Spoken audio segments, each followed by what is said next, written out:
Hey guys, don't forget to go ahead and leave a like for this video and click that subscribe button if you haven't done so already. Once we hit 50 subscribers, we will be having a giveaway. So, let's go for it. Hello everybody, welcome back to MTG Dungeon. Today's match is Skred Red versus Ponza. Here with guest commentator Liam. I'm super excited for this matchup. Who knows what's going to happen? This is the two. I'm mainboarding Blood Moon to free roll you, and you're also mainboarding Blood Moon to free roll me. What's about to happen right now? So, I think in game one, the Skred Red actually has the advantage because if they play Mana Rocks. Yeah, Skred's got Mind Stone, and then they got Pia and Kira and Nalar, very diverse amount of permanence in order to have a threat. Looks like Chandra, is he playing Koth? Yep, there's some Koths in there, and then Stormbreath Dragon, and Eternal Scourge. Definitely more threat dense. Yes, well, what's especially Ponza rocking? Ponza removal wise is only rocking 2 lightning bolts. That's worse than 4 Skred. Yeah, I'll tell you right now. 4 Skred, I think 4 lightning bolt. That'll do it. 4 Anger of the Gods. So not looking for any weenie decks with their Birds of Paradise and such to make your Blood Moon look bad. You just anger them all away. Don't even need that. Or Soul Sisters. Yeah, dude, I played Counters Company in a tournament one time. Oh man, against Skred. Oh no, this look at 2 land, a Mind Stone, double Blood Moon. Right, like if you're a Skred player, like this is a great hand. And then your opponent's like Forest. Enchant my forest. Right? It's like Forest Arbor Elf going. You're like, oh god. Forest, like Arbor Elf. And you're like, okay. So we both have dead cards. This is fun. Who won the dice roll? Who wins the dice roll? Skred won the dice roll. So does that make this in Skred's favor? He gets to play the Mind Stone before the land destruction spell happens. I think it does matter, and I think it is relevant. So is there a double Blood Moon, Mind Stone, Mountain? Is that a Skred in his hand? Is that a Simian Spirit Guide, I believe? Yes, I believe it's and they also has Chandra's as well. Okay, so if there's the real meta, I guess, would be like playing a bird and then that bird dying puts Skred ahead pretty far in this match. But he's going to be able to play a Blood Moon a turn early. He's going to be able to play a Chandra a turn early, which I think both decks play Chandra, right? Yes. They play... the Ponza plays a Torch Defiance and a Flame Caller as one of each in the main board. Awesome. I don't know. I think I'm going to give it game 1 to Skred just because it's more threat dense. Both decks are doing something similar. Yeah. Unless Ponza just really goes hard in the land destruction and Skred can't resolve any of those threats. Once those threats hit the field, they're going to stay. I think that's the tipping point is if Skred can land 1 threat, I don't think the Ponza deck has enough to recover from it. What if for some reason he just fetches a Stomping Ground right here and then enchants that Stomping Ground? Blood Moon happens and then the enchantment falls off. Boom. So much winning. What is the name of this enchantment that they play on the Utopia floors? Sprawl. Ah, a classic. Oh, well, and I mean he's got an additional land. He's getting those lands. So, I feel if the Skred player can stick a Chandra, then I think they will be leaps and bounds ahead. Yeah, Chandra, Flame Slasher, dude. Don't even tick up. Just Flame Slash that elf. Get that elf out of here. Kill the elf. So, there's a P and Kieran too. Oh, I kind of like that. Just stick a threat. Either one. I think right now the Ponza player actually has the advantage because what they're going to do is they're going to tap, enchant a forest, tap it for 2 mana, use your Arbor Elf to untap it, and they'll probably play a land destruction spell. Or they actually might be able to hit like a Chandra. I don't see what was in their hand. Looks like I see a Molten Rain in his hand. Does he play Hazaret at all? No, I do not see one in his list. Okay, early Hazaret would be brutal. Yeah, agreed. So it looks like we have our first land destruction spell. Get out of here, basic land mountain. Right. Snow and a cover, bird. whatever. Right. It's a head on mana, which I feel there's like a Skred. So, I mean... too little, too late. But killing that Arbor Elf is still very good here. I feel killing the Arbor Elf is still the best play. Just kill Elf, ship the turn. Yeah. That's kind of all I got right now. You can't really play Blood Moon, and it's not going to do anything right now. Yeah. So if he doesn't top draw a land, or his opponent blows up a land, then he's actually super far behind. He's got access to 5 mana right now. Yeah. Oh, there's a second land destruction spell. Oh, that's not. Get out of here, basic land, snow-covered mountain. Oh, Stormbreath Dragon, a little late to the party. I mean, if his lands were getting blown up, he'd actually be in a really good spot. But just taking the cheese way out. You're not going to resolve any spells here. I'm just going to blow up all your lands. Yeah. Doesn't matter what my spells are doing. You're not playing anything. That's a Bloodbraid Elf. Good threat. Into an Harp. Ooh. It's kind of set in the mana department, but that 3 power attacking is going to get the game done. Get the job done. Oh yeah. Oh. Another Chandra, not looking good. No. Can't even crack the Mind Stone to try to get deeper. Find that other basic land, snow-covered mountain. It's not doing a whole lot. It looks like another Utopia Sprawl. Doesn't double up on the Utopia Sprawls for that maximum Arbor Elf action. And that's a Flame Caller. Game's over. Yep.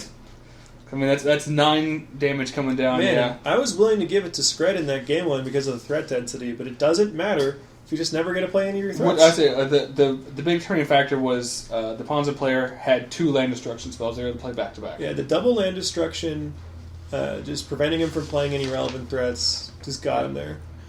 All right, so I think did he just bring in land destruction of his own? Were those some Molten Rains of his own? They might be. I mean, like those just replace Blood Moons flat out. Yeah, and you get to kill the Utopia Sprawled Forest, which is a really big game here. I mean, you have the. I don't.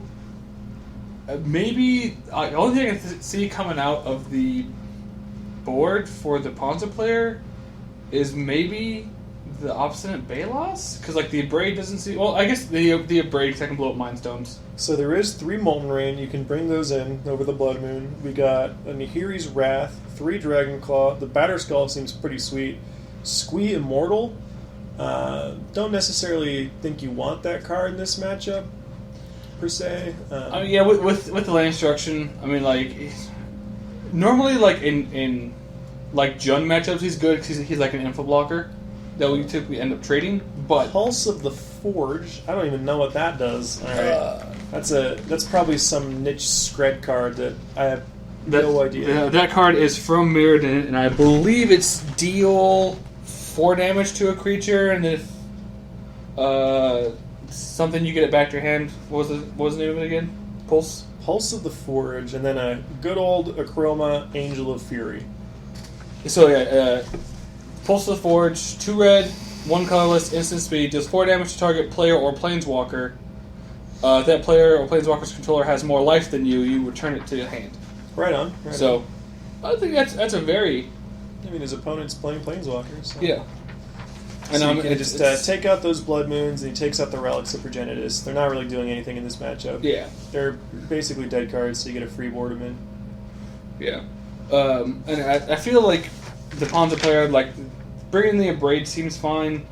I mean, they might bring in Ancient Grudge if they're really afraid of the Mind Stones, but other than that, I don't think any of their other sideboard cards just are relevant in this matchup. You might just want only... Well, you got the Blood Moons that you can take out, right? So you might as well bring in Abrade, and then you might as well bring in Ancient Grudge. Yeah. You're not gonna mana screw your opponent who's playing not only mountains, but basic mountain, snow covered. Yeah. Alright. Best mountain. I thought the Guru Mountains were the best mountains. Those just cost a lot of money. That doesn't mean they're good. If they cost a lot of money, they have to be the best. They're the most exclusive. They're not the best, alright? All the most exclusive things are the best, Liam.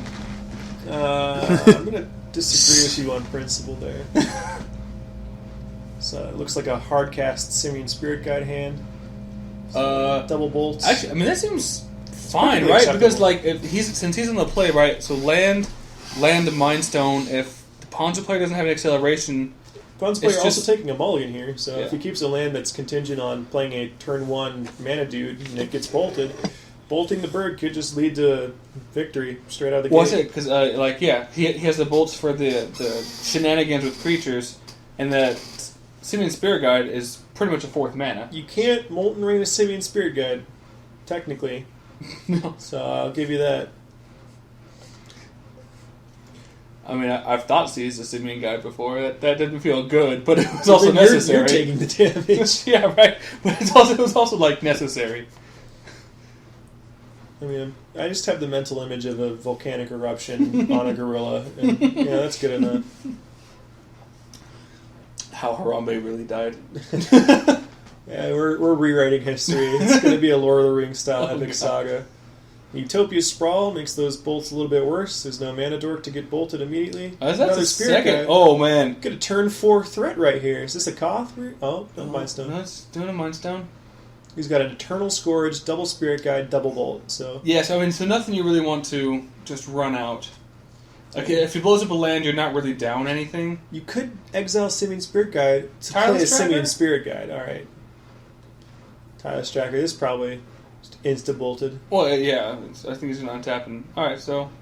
Extra mountain. No point in spending those Simian Spirit Guides yet. Just Yeah. bolt that guy.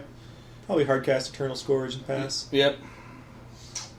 Looks like these Simian Spirit Guides are going to start Oh, getting... oh, we got a reader. I was... Like... People who didn't like play in standard that was around like don't really know what it does. He saw the Eternal Scourge did see some sideboard play, but you know it was on like it was like the 15th card kind of thing. Like, oh, this seems good in this match. And it was like, oh, There's something to be said for just a 3-power threat that never dies. I Never mean, truly dead. I mean, Yeah. when you're playing Relic in your deck, it's pretty immortal. yeah, Just target myself once, exile this guy, recast him, yeah, whatever. right. And then like having them path it just makes you feel real good. Yeah, it ramped me. Thank you. Thank you, yes. I'm hoping to see some hardcast monkeys here. This is going to be sweet. Hardcasting Simian Spirit Guide is like a magic achievement.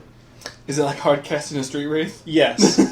Getting to 5 mana, hardcasting Street Wraith, attacking with Swamp Walk. People, I mean, you can't bolt it, you can't push it. It's just a good dude. Once he resolves, that's just a solid card. Yeah. P and Kieran, very good right now, but Lightning Bolt's going to take care of Mom and Pop, and then going to be left with some Thopters in its wake. You can hardcast Simian Spirit Guide and bolt the P and Kieran in one turn. Pretty often. I feel like we want to save this Spirit Guide. Oh, maybe not now. I was like, because you got to cast that monkey. You got to windmill that monkey. I mean, you can pop the Mind Stone at this point, right? Because you just don't need the extra mana. You'd rather have a card. Don't you need the colorless for the? Just letting him jump block there. No reason not to. Yeah. Goodbye, Mom and Pop. Bam. Man, they know how to control machines, Monkey, but not hard electricity. cast. Here it comes. There you go. Achievement unlocked. What are you going to do? Yeah, it's a hill giant. What, you think I'm scared of you with my hill giants? I don't think No. it's a hill giant. I think it's a 2/2 for 3, isn't it? It's not a hill giant. Hill giant's a 3/3 for 4. Is that hill? What's the colloquial term for I have no idea. 3 mana 2/2? Whatever. He's good. I like him. Oh, Bloodbraid. Oh, They do a Bloodbraid. Molten. Okay. What, are you going to kill one of my 4... read that, 4 copies of Right. basic land Snowbound Mountain? Hey, Chump the monkey. I say apparently monkeys and elves hate each other. Chump with the monkey. There you go. Oh no! That's a storm Well, dragon. There you Whoa. go. Get in there. Chump block, take 3 like a champ. Yep. Yeah, absolutely. So Oh. it's looking pretty bad here. As I said in the previous game, Skred gets to resolve its threats. Its threats just seem better in the blind. It did not, however. Oh, agreed. Yeah. Ooh, that's a tasty land right there. Just another Molten Rain. Which land is that? Oh, Kessig Wolfram, right? Yeah, Kessig Wolfrun. Yeah. Classic. Classic card. Good Innistrad card. Cashing in, just drawing a card. No reason not to. Mind Stone into Mind Stone, the Madman. Getting in for 7. You got Alright. 1 turn to draw something, buddy. This is where the decks that are Ponza that play Bonfire of the Damned seem pretty He kept good. the Blood Moon. Why? It is Blood Moons. That's What? interesting. Agreed. Especially, it's making your Kessig Wolf Run. I mean, Wolf Run seems great in this matchup. Yes. You don't want to be turning that off. If you get a Wolf Run, a Blood Raid Elf, and just trample through some, get some damage in. So I guess being on the play, being on the draw, matters quite a bit here. Just being able to resolve his threat before the land destruction happened. Yeah, and I think that's the tipping point is, I think, in this match, because the skred players' threats are just bigger, for the most part, than Ponza's.